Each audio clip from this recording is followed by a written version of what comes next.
This is not the Apple car, because officially it never existed. And now, it never will. 10 years after starting work on a car, Apple has given up.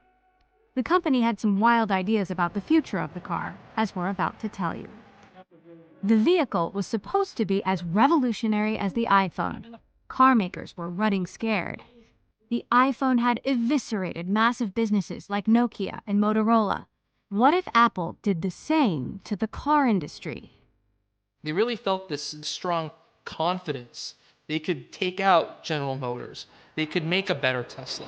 And they had this ambition to do something that really had not been done before. It was never going to work.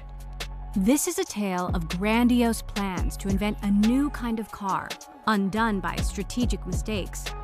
The rise, fall, rise, and then death of what was codenamed Project Titan.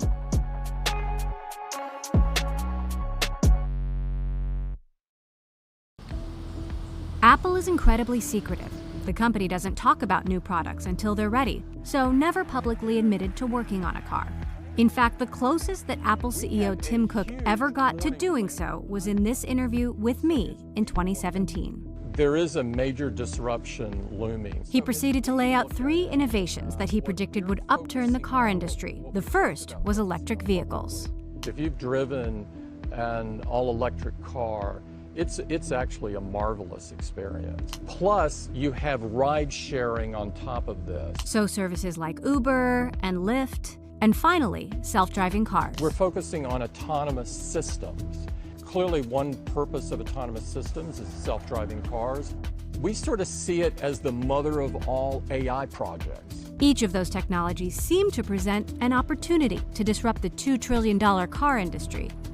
Initially, I thought the rationale behind the car was what Apple does, delivering a piece of hardware, and the car is that piece of hardware, and then build on top of that hardware that becomes a platform to deliver services and experiences. So in that respect, the car followed the Apple strategy. Let's scroll back to 2014, when it all started, 3 years before my interview with Cook.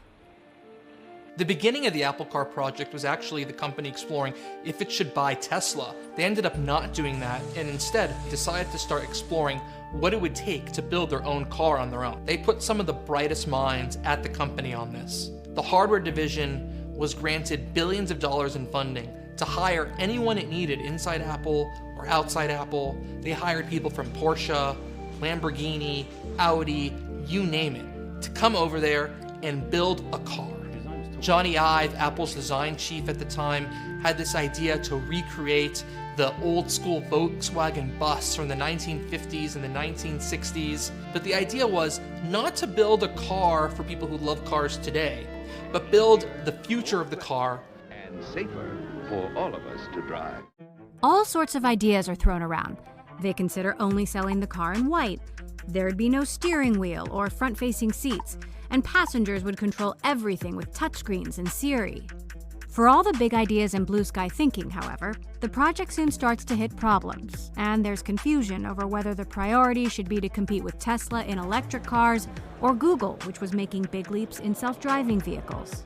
By 2016, there was a ton of disagreement on the Apple executive team. There were difficulties figuring out a way to actually produce the vehicle. There were concerns over profits. Enter Bob Mansfield, a semi-retired executive who had developed products such as the MacBook Air. It's the first of many leadership and direction changes to hit the project, and it'll entail laying off hundreds of engineers. Mansfield tells them that rather than building a car, Apple will focus on developing the most advanced driverless technology, Level 5 autonomy.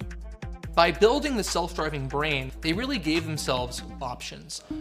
On one hand, they were able to partner. They talked partnerships with Tesla, with Mercedes-Benz, with BMW. But it also gave them opportunity to later go back to build their own car and have this Apple-like experience. Apple also invests in Didi, the Chinese equivalent of Uber, so it might one day put its self-driving technology into Didi's ride-sharing service. The company plows ahead with testing, and reports start coming in of Lexus test cars kitted out with Apple's driverless technology appearing on the roads of California in 2017. Fast forward 2 years to 2019. Uber goes public, and it's a big disappointment that shows ride-sharing isn't a great business, with no prospect of Apple-like profits. So one of Cook's 3 pillars starts to look a little bit less revolutionary. At the same time, Tesla goes from a $50 billion valuation to a $1 trillion company in less than 2 years. Electric vehicles suddenly seem more appealing.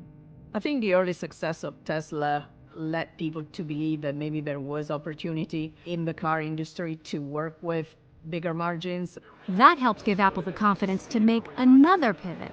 Around that time, Doug Field, the Tesla executive who developed the Model 3 and took over the Apple Car project in 2017, calls a meeting to show off what his team has been able to pull together. Apple has this secretive, several hundred-acre test facility in the heart of the Arizona desert outside of Phoenix. They've gathered a bunch of senior people on the Apple Car team alongside Tim Cook and others. Cook is impressed by what he sees, according to people who were present, and says he'll finally throw his full weight behind the project. Apple will build an electric car that has full driverless technology. But even that decision doesn't last long. Field leaves to join Ford in 2021 and is replaced by Kevin Lynch, a longtime Apple manager who worked on the watch. What's your plan, car? It's becoming clear that autonomous cars are a long way away, maybe even a decade or more. So there's another flip-flop away from self-driving tech. It's the least ambitious version of the project yet. Make an electric car that competes directly with Tesla. But by 2023, the outside world is changing. Artificial intelligence starts consuming the tech industry. And after Tesla's early successes, electric vehicles are facing a reality check. November 2022 saw the release of ChatGPT. As the world goes AI crazy, Google has its own big AI division, and Microsoft is the biggest investor in OpenAI, the developer of ChatGPT. And while there's plenty of AI innovation under the hood of Apple's products, it's still unclear what Tim Cook's big generative AI play will be. Where Apple needs to catch up is in the interface between the consumer and the generative AI engine that has a name like Copilot or Gemini. And the electric vehicle market is starting to lose its luster, with sales growth slowing, for 3 reasons. EVs are expensive, and high interest rates mean they're even harder to afford. The first generation of EVs are now hitting the second-hand market, and they're not holding their value as well as combustion engine cars. Established car makers are starting to release their EV models, meaning competition is tougher and profits are lower. One specific part of Apple's success is that on the hardware side they have, by and large, between 25 and 30% margin. That is impossible on a car. All of this provokes another final rethink at Apple. The 3 megatrends that Cook highlighted in 2017 have all lost their appeal. Self-driving isn't happening anytime soon, ride-sharing isn't a great business, and electric vehicles probably can't deliver the kinds of profits that Apple shareholders expect. They have some of the world's best minds on artificial intelligence working on this system that may never come to light because it is so difficult. On the other hand, they have this separate AI team trying to catch up to OpenAI and Microsoft and Google on generative AI. So Tim Cook makes a big decision. On February 26th, after most people have left work, the car team gets an email announcing an all-hands meeting the next day. And people started to realize something is up. Then 10 a.m. the next morning, they all gathered into conference rooms and around their desks, and they tuned in to a video announcement. It was a 12-minute presentation. They were pretty succinct. Thank you for all your efforts. We're immediately winding down Project Titan. The Apple Car is dead.